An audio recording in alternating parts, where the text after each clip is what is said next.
Right, let's get one thing straight before we begin. If you've come here for a gentle stroll through the sun-dappled gardens of post-impressionism, with a kindly old painter in a straw hat dabbing away at canvases of bourgeois bliss, you're in the wrong place. We're often told that Pierre Bonnard was the painter of happiness, the quiet champion of domestic joy. We see the breakfast tables bathed in golden light, the lazy cats curled on checkered tablecloths, the languid, shimmering form of his wife soaking in the bath, and we assume we're looking at a diary of a contented life. You are not. You are looking at a mirage, a masterful and desperate act of artistic alchemy. That happiness, that incandescent, vibrating color that seems to lift off the canvas and warm your very skin, was not a document of his reality. It was an escape from it. It was an invention, a brilliant, lifelong project to transform a life of profound secrets, emotional blackmail, psychological torment, and devastating tragedy into something beautiful and bearable. To truly understand Pierre Bonnard, you can't just bask in the light he so famously captured. You have to be willing to step into the deep, unsettling shadows it casts. And his life, my friends, was full of them. This is the story of what Pierre Bonnard worked his entire life to conceal. The turbulent narrative simmering just beneath the surface of those deceptively joyful paintings. Our story, like so many stories of modern art, begins in Paris, but not the romanticized Paris of sweeping cinematic shots. We're in the Paris of the late 19th century, the fin de siècle, a city thrumming with a nervous, exhilarating energy. It was a crucible of newness, a battleground of ideas where art, philosophy, and society were being torn down and rebuilt with thrilling, chaotic fervor. Into this maelstrom walked Pierre Bonnard, a young man seemingly destined for anything but a life in art. Born in 1867 in a suburb of Paris, he was the son of a high-ranking official at the Ministry of War. His was a world of strict bourgeois convention, of propriety, order, and predictable futures. The path laid out for him was clear: the law. It was a respectable, secure profession fit for the son of a civil servant. Bonnard, ever the dutiful son, obliged. He studied law, he passed his exams, he was sworn to the bar in 1888. He even worked for a time in a public prosecutor's office. But the rigid logic of the courtroom held no allure for a man whose brain was wired to see the world not in facts and precedents, but as a shimmering, unstable kaleidoscope of shifting color and light. The drab reality of legal paperwork was no match for the visual symphony of a Parisian street. The pattern of a woman's dress against a floral wallpaper. The way sunlight dissolved the edges of a bowl of fruit. His true education, the one that would define his existence, was happening in secret after hours. While his family believed he was pursuing a respectable career, Bonnard was leading a double life. He was enrolled at the Académie Julian, a private art school that was a world away from the hallowed, dogmatic halls of the official École des Beaux-Arts. The école was the establishment, churning out artists skilled in the grand tradition of historical and mythological painting. The Académie Julian, by contrast, was a noisy, smoky, argumentative haven for the misfits and the rebels, a place where new ideas could be shouted across a crowded room without fear of academic censure. It was here that Bonnard found his tribe. He fell in with a band of fellow insurgents, young men who were equally dissatisfied with the artistic status quo, even the by then established radicalism of Impressionism. This group included the pensive, subtle Édouard Vuillard, the deeply spiritual Maurice Denis, the theoretician Paul Sérusier, and others. They were searching for something more. The spark that ignited their movement came in 1888, when Paul Sérusier returned from a summer in Pont-Aven, Brittany, where he had fallen under the spell of the charismatic, domineering Paul Gauguin. Sérusier brought back with him a small painting, a landscape of the Bois d'Amour painted on the inside of a cigar box lid. It was less a depiction of a forest than a radical manifesto in paint. Under Gauguin's forceful instruction, "How do you see these trees? They are yellow. Well then, put down yellow. That shadow, rather blue. Paint it with pure ultramarine. Those red leaves? Use vermilion." Sérusier had flattened the forms and used pure, unmixed color to represent not the visual reality of the scene, but his sensation of it. This little painting, which they christened the Talisman, became a sacred object for the young artists back in Paris. It was proof that a painting did not have to be a window onto the world. It could be its own world. Fired up by this revelation, The group formed a secret brotherhood. With a healthy dose of youthful pomposity, they called themselves les nabis, from the Hebrew word for prophets. They were prophets of a new aesthetic gospel, one that rejected the slavish imitation of nature. Their foundational creed, articulated by Maurice Denis, would echo through the entire history of modern art. Remember that a picture, before being a battle horse, a nude woman, or some anecdote, is essentially a plain surface covered with colors assembled in a certain order. This was it. This was the Declaration of Independence. It freed color and form from their descriptive duties. Art was no longer about what you see but what you feel. It was about suggestion, symbol, and the artist's inner vision. Within this group of prophets, each member had his own specialty, his own unique voice. Bonnard, with his quiet demeanor and sharp, observant eyes, quickly found his. He was utterly captivated by Japanese woodblock prints, or ukiyo-e, which had flooded into Paris following the opening of Japan to the west. He papered his studio walls with prints by masters like Hokusai and Utamaro. He absorbed their lessons completely. The flattened perspectives, the high horizon lines, the use of empty space, the asymmetrical compositions, the love of everyday subjects, and the bold, decorative patterns. His fellow nabis, recognizing this passion, nicknamed him le nabi très japonais, the very Japanese nabi. His early work from this period is a joyous explosion of these ideas. He painted folding screens, posters, and illustrations, embracing the nabi's belief that art should permeate every aspect of life, not be confined to a gilded frame. In paintings like The Peignoir, 1890, or his famous four-panel screen Women in the Garden, you can see the nabi's Japanese synthesis in full flight. Figures are flattened, their forms defined by elegant, sinuous outlines. The patterns of their dresses play against the patterns of the wallpaper and foliage, creating a vibrant, decorative tapestry. He wasn't painting women in a garden. He was arranging shapes and colors on a flat surface, capturing the fleeting, fashionable energy of modern Parisian life with a graphic wit and sophistication that was entirely his own. This was Bonnard, the young revolutionary, the confident stylist, an artist on the cusp of defining his era. And it was into this world of artistic prophecy and aesthetic rebellion in 1893 that she walked, or rather, got off a tram. He was 26, an artist gaining recognition, a prophet of a new vision. She, he thought, was a mere girl. As she stepped down from the tram, he was utterly captivated. There was an air about her, a mixture of fragility and a certain streetwise self-possession. She had dark, bobbed hair and an aura of captivating mystery. He approached her and she agreed to model for him. Her name, she said, was Marthe de Melunhy. She claimed to be just 16 years old, a delicate orphan left to fend for herself in the vast, indifferent city. The name itself, de Melunhy, had a faint, elegant perfume of faded aristocracy. Bonnard was smitten. This waif-like creature, this blank slate onto whom he could project his artistic fantasies, became his model, his lover, his muse, and the singular, obsessive focus of his art for the next 50 years. Their meeting was the pivotal event of his life. But their entire world, from that very first conversation on a Parisian street, was built on a foundation of lies. The woman who called herself Marthe de Melunhy was, in fact, Maria Bresson. She was not a 16-year-old ingénue. She was 24, a woman who had traveled to Paris from her humble provincial background in a small town near Bourges. She was no aristocrat. She came from a family of carpenters, and she was no carefree orphan. She had a family, including a sister she remained in contact with. Her job in Paris was far from the romantic life of a bohemian artist's model. She worked a grim, low-paying piecework job, sewing artificial pearls onto funeral wreaths. She had invented a new identity, a complete fabrication to navigate a city that could be cruelly dismissive of a working-class woman with no connections and no dowry. It was a calculated act of self-preservation, a way to shed her mundane past and create a more alluring present. But this initial deception, born perhaps of necessity, set the template for their entire life together.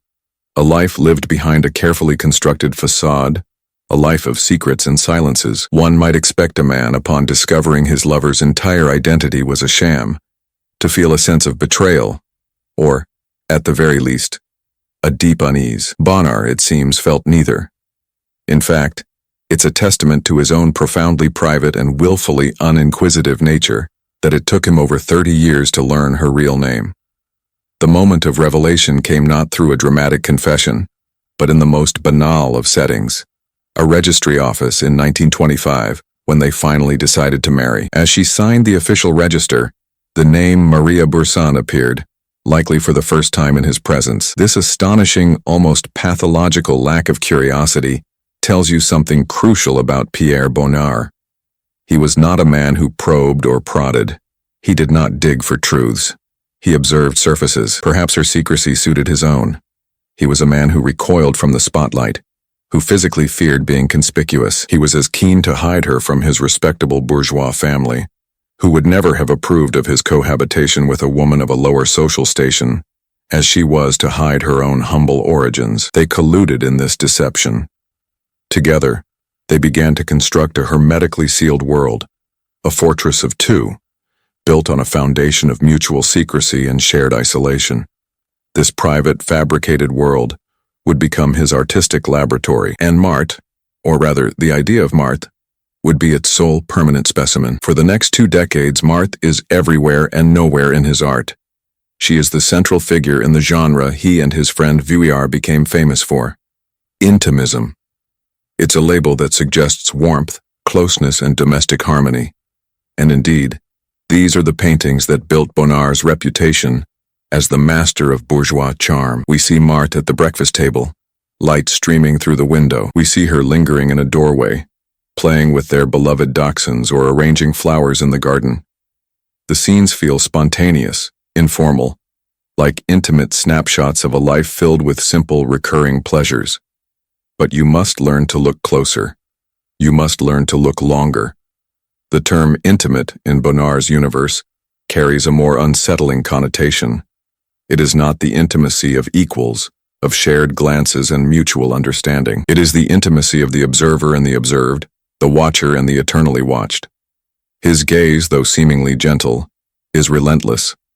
Over the course of their life together, he would paint her, draw her, and photograph her compulsively, creating over 385 canvases in which she is the central subject. In these intimista scenes, she is rarely presented as an active participant. More often than not, she is an element of the composition, as vital as the wallpaper or the tablecloth, but no more communicative. Her face is frequently obscured, turned away, cast in shadow, or rendered as a featureless blur. She blends into her surroundings, her form dissolving into the riot of pattern and color that surrounds her. In Nude Against the Light, 1908, she is a dark silhouette against a blindingly bright window, her identity erased by the very light that is supposed to reveal. In countless breakfast scenes, she is a hunched, peripheral figure, secondary to the vibrant still life of coffee pots and fruit bowls on the table. There is a profound and unsettling psychological distance in these pictures of supposed closeness.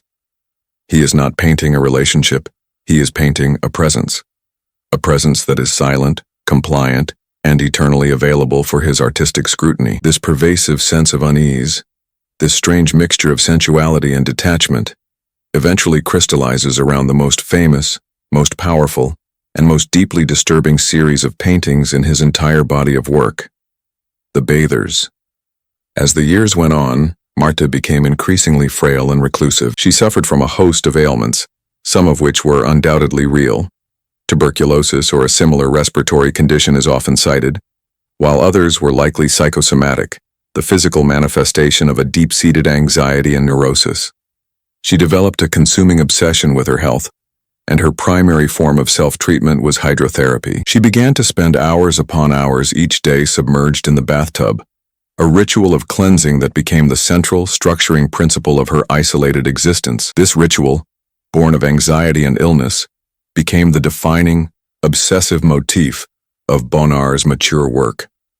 The bathroom in their various homes, a simple, functional, often cramped space, was transformed on his canvases into a sacred, mystical, and profoundly claustrophobic arena. It became a stage for the great dramas of his art: desire, memory, time, and mortality. If you trace the evolution of the bath paintings, you trace the arc of their strange, suffocating relationship. At first, in the early 1900s, the nudes are sensual, the light glancing off wet skin, the water a playful, erotic element. But as the years and decades pass, something changes. The paintings become stranger, more abstract, more emotionally complex. The bathroom tiles explode into grids of dazzling, non-naturalistic color. The space itself seems to bend and warp, as if seen through water or tears. And Marthe's body, which he curiously, almost cruelly, continued to paint as the lithe, youthful figure he had first met, even as she aged into her 60s and 70s, often appears distorted, elongated, or strangely inert. In the later paintings, she is often depicted as a passive, almost corpse-like form, dissolved and refracted by the shimmering jewel-like water and the incandescent light. Her face is almost never visible, submerged or turned away. She is not a person bathing. She is a body in a tub, an object of intense aesthetic contemplation that is at once deeply erotic and chillingly morbid.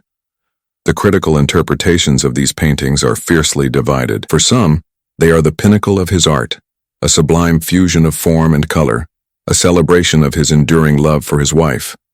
Others, however, see something far more sinister at play.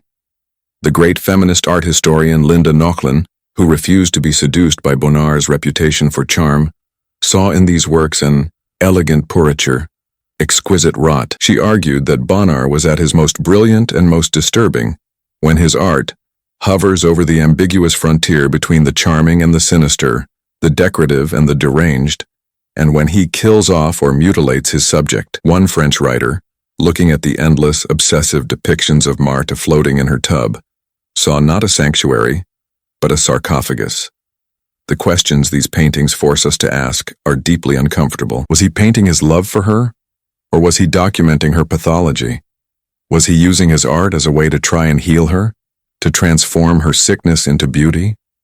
Or was he, in a sense, embalming her in paint, preserving the memory of the young, sensual woman he fell in love with against the grim reality of the sickly, aging and psychologically tormented woman she had become? These are not happy paintings. They are profoundly complex documents of a long, codependent, and increasingly suffocating relationship. They are about time, memory, the prison of the body, and the slow, watery dissolution of a human being. Just as the story of their life seems to have settled into this strange, hermetic rhythm, a new puzzle piece emerges, one that complicates the timeline and deepens the mystery of their early years. Recent historical research has thrown a fascinating wrench into the traditional narrative. A key painting from 1900, titled Man and Woman, has always stood out as an anomaly. It depicts a stark theatrical scene. On the left, a nude Marthe stands beside a bed, while on the right, a fully clothed Bonnard stares at his own reflection in a wardrobe mirror. Separating them, running right down the center of the canvas, is a large decorative screen. It's a powerful image of psychological division. For years, art historians noted that after this painting, Marthe seems to fade from his work for a period, only gradually reappearing. The reason for this hiatus was always a subject of speculation. Now, archival documents unearthed in the Loire Valley, where Maria Bursan grew up, suggest a shocking possibility. On her brother's death certificate in 1899, she is listed as a witness, and she signed her name not as Maria Bursan, nor as Marthe de Meligny, but as Madame Renard. The implication is stunning. When she met Pierre Bonnard, was she already married to another man? If this is true, it recasts their entire story.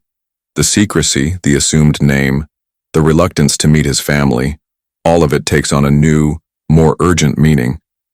It would no longer be just about class anxiety.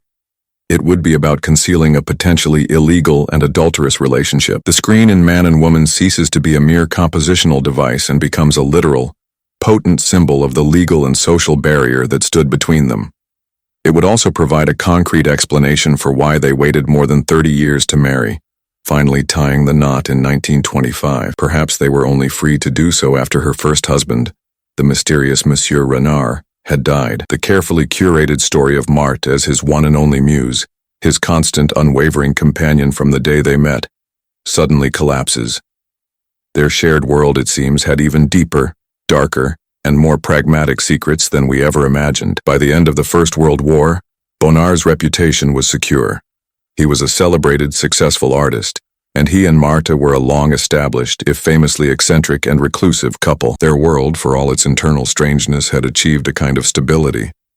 But then, a new character entered the stage, a catalyst, who would shatter their hermetic universe, push their fragile psychological contract to its absolute breaking point, and result in unimaginable tragedy. Her name was Renée Monchatti.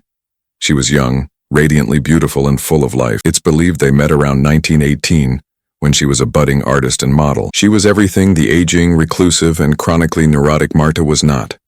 She was blonde, while Marta was dark. She was outgoing and immersed in the modern world, while Marta was a shut-in. What began perhaps as a clandestine affair, a midlife crisis for the 50-year-old painter, soon deepened into a profound and all-consuming love. Bonnard was not a casual philanderer. This was not a trivial dalliance. This was the great love affair of his life, and the evidence is right there on the canvas. He painted Renée with a directness, a freshness, and an adoration that is startlingly different from his depictions of Marta, where Marta's face was so often an indecipherable smudge or turned away from the viewer. René's features are rendered with loving, luminous detail.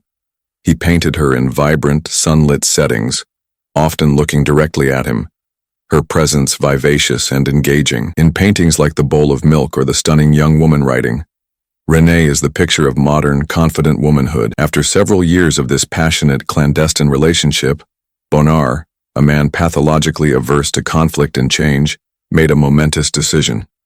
He was going to leave Marta. In 1925, he took Renée on a trip to Rome, a journey that was effectively their honeymoon. The plan was set. Upon their return to Paris, he would officially end his 30-year relationship with Marta and marry Renée. One can only begin to imagine the confrontation that followed his return. He had to tell Marta, the woman who had built her entire existence around him, who had abandoned her own identity and followed him into a life of near total isolation, that he was leaving her. Now in her mid-50s, facing abandonment, her reaction was as desperate as it was tragically predictable. She delivered an ultimatum. If he left her, she would kill herself. It was the ultimate act of emotional blackmail, and for a man like Bonnard, who once confessed to his friend, the writer André Gide, "You know, I am not very courageous," it was devastatingly effective. He buckled. He capitulated completely. In a stunning reversal, he abruptly and cruelly broke off his engagement to Renée Monchatti. He returned to the claustrophobic familiarity of his life with Marta, and then, in a move that seems almost calculated in its cruelty, a desperate attempt to prove his commitment and appease the distraught Marta, he married her. They were wed on August 13, 1925, just weeks after he had returned from Rome with his fiancée. A few weeks after that, Renée Monchatti, the vibrant young woman he had promised a new life, lay down on the bed in her Paris apartment and took her own life. The suicide was an emotional cataclysm that would haunt Pierre Bonnard for the rest of his days. The guilt was immense and inescapable. He and Marta, now legally bound together by this tragedy, fled Paris for the south of France, escaping the scandal and the ghosts. A shattered and vengeful Marta, in a fit of jealousy and grief, made a stark demand. She insisted that he destroy every single painting he had ever made of Renée. Bonnard, trapped and guilt-ridden, outwardly agreed. But secretly, he couldn't do it. He hid the portraits of his dead lover, stashing them away, keeping her ghost with him in the studio, a perpetual silent rebuke to the life he had chosen. The most powerful and heartbreaking evidence of this unresolved trauma is a single extraordinary painting, Young Women in the Garden. He had begun the canvas during the height of his affair with Renée. At the center of the composition, bathed in a celestial golden light that seems to emanate from her very being, stands Renée, young, beautiful, and serene. She is the undeniable heart of the painting. But if you allow your eyes to drift to the bottom right corner, you see her rival. Buried in deep shadow, a dark, grim, almost demonic figure is Marta. Her form is truncated by the edge of the frame, her face a mask of what can only be described as pure malice as she glares at the radiant Renée. It is a love triangle played out in paint, a raw and brutally honest depiction of his divided heart. After René's death, Bonnard abandoned the canvas, unable to face it, unable to finish it. It remained in his studio, a silent monument to his guilt, for more than 20 years. He would only return to it in 1945, in the last years of his own life and 3 years after Marta herself was dead. In a final, poignant act of remembrance, he finally completed the painting, a last attempt to resurrect the image of the woman whose life he had, however, unintentionally destroyed. The years following René's death were a long, slow denouement. A 2-decade epilogue played out in near-total seclusion. The couple bought their final home, a modest pink villa named Le Bosquet, perched on a hill in Le Canet, overlooking Cannes and the Mediterranean. Here, their isolation became absolute. Martha's reclusiveness intensified, her anxieties and phobias flourishing in the enclosed space. Her world shrank to the dimensions of the house, the walled garden, and of course the bathtub. Bonnard, now permanently trapped in the life he had chosen, a life overshadowed by guilt and loss, poured all of his conflict, his grief, and his memories into his work. The color, which had always been his primary tool, became everything. It exploded. It became ever more intense, more arbitrary, more completely divorced from observable reality, as if he were trying to paint over the darkness of his past with dazzling, deafening hues of cadmium yellow, incandescent orange, and electric violet. This is the great paradox of Bonnard's late work. As his life grew smaller, sadder, and more isolated, his art grew larger, bolder, and more ecstatic in its use of color. It was a triumph of color over sorrow. When he painted the view from his window, he wasn't interested in the topographical accuracy of the landscape. He was painting an emotional reality. The glorious, explosive canvas, the almond tree in blossom, 1946-47, one of his very last works, is not simply a painting of a tree. It is an explosion of life force, a defiant scream of beauty against the encroaching darkness of old age and death. He was not painting what he saw. He was painting what he needed to feel. He was creating a paradise on canvas, a paradise he could escape into, a paradise that was forever just out of reach in his actual life. Contrast these vibrant, life-affirming landscapes with his final self-portraits. In one famous late example, often called the boxer self-portrait, he depicts himself bare-chested in his bathroom, squaring up to the viewer, or perhaps to his own reflection. His face is gaunt, his body withered. He looks haunted, battered, a man who has endured a lifetime of internal conflict. It is the face of a survivor, but one who bears the deep scars of the battles he has fought, mostly with himself. Here there is no joyful color, only a stark, unflinching confrontation with his own mortality. It is the other side of the coin, the grim reality that fueled the desperate beauty of the landscapes. When Martha finally died in 1942, during the grim ration book years of the Second World War, Bonnard was 74 and utterly adrift. He had spent half a century with this difficult, secretive, obsessive woman. In his private letters to his old friend and artistic rival, Henri Matisse, he wrote of his profound grief and loneliness, of the crushing silence in the house. But in public, he was as private as ever. He arranged the funeral, buried his lifelong companion, and then in his subsequent correspondence never mentioned her by name again. He channeled his mourning as he had channeled every other emotion in his life, into his paint. The final paintings of Marthe in the bath, some of which were completed from memory after her death, are almost unbearably sad. She is an apparition, an afterimage, her body barely perceptible, a shimmering disturbance in the water. They are not paintings of a woman. They are paintings of an absence. They are haunting, beautiful elegies to a ghost. But the secrets were not all buried with Marthe. Her death would trigger one final, pathetic, and deeply revealing scandal. When the authorities came to settle her affairs, it transpired that Martha, a woman obsessed with her own impending death for decades, had died without leaving a will. Under French law, this created a legal nightmare. Because they were married under a community of goods regime, all the assets they had acquired during their marriage, which consisted almost entirely of Bonnard's vast and now hugely valuable collection of his own paintings, were considered joint property. With Martha intestate, her legal share was frozen and control of his life's work was suddenly in jeopardy. And then came the final bombshell, the last of Martha's lies.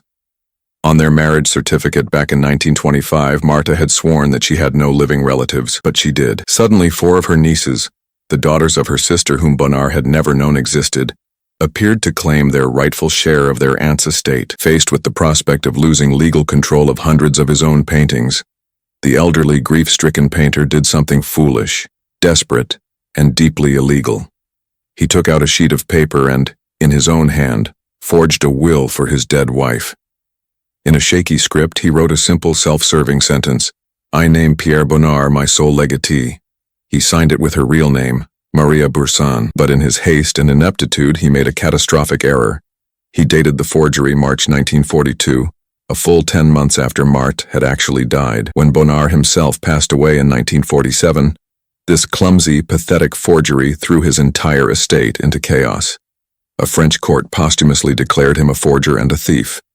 What followed was a bitter, decade-long legal war, a tangled mess that pitted Bonnard's heirs against the newly discovered heirs of Marthe. In a cruel final irony, the battle over his legacy would tarnish the reputation of the woman who had been at the center of it. In order to strengthen their legal case and discredit Marthe's claim on the community of goods, Bonnard's family and supporters systematically engaged in a campaign of character assassination against her. It is from this sordid legal battle that many of the enduring stories of Marthe as a monstrous, sickly, hysterical shrew who held the great artist hostage originate. Her name and memory were dragged through the mud for financial gain, a final ugly secret that shaped the historical record and tainted our understanding of their relationship for decades. So, when you next stand before a Pierre Bonnard painting, by all means, enjoy the color. Let the warmth of his sunlight wash over you. Admire the exquisite harmony of the purples and the oranges, the yellows and the blues, but don't ever again mistake it for simple happiness.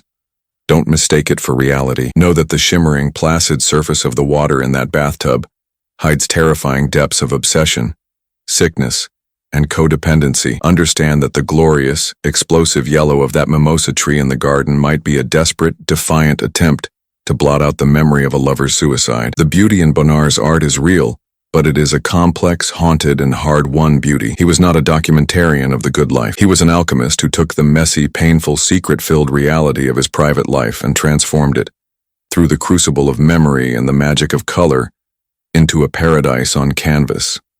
It was a paradise he could escape into, a paradise whose brilliance was made possible only by the profound darkness it held at bay. The story he didn't want us to know isn't a footnote to his art. It is the key to everything. It is the shadow that proves the light was real.